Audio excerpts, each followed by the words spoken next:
సైదాపురంలోని స్థానిక తహసీల్దార్ కార్యాలయంలో 76వ గణతంత్ర వేడుకలు ఘనంగా నిర్వహించారు. ముందుగా జాతిపిత గాంధీ మహాత్ముని అంబేద్కర్ చిత్రపటాలకు పూలమాలలు వేసి నివాళులు అర్పించారు. అనంతరం జాతీయ జెండాను ఎగురవేశారు.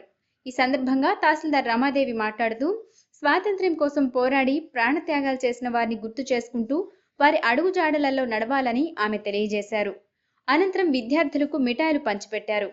ఈ కార్యక్రమంలో మండల సర్వేయర్ లాలి వెంకటేశ్వర్లు, సిబ్బంది వెంకటేశ్వర్లు, పెంచిలయ్య, రమేష్, ఉపాధ్యాయురాలు ఇంద్రమ్మ, విద్యార్థులు పాల్గొన్నారు.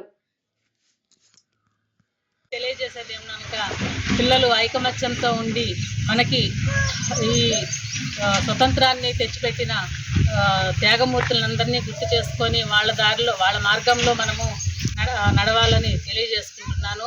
ఎవరు కూడా ఈర్ష్య ద్వేషాలకు పోకుండా కలిసిమెలిసి ఉండాలని కోరుకుంటున్నాను.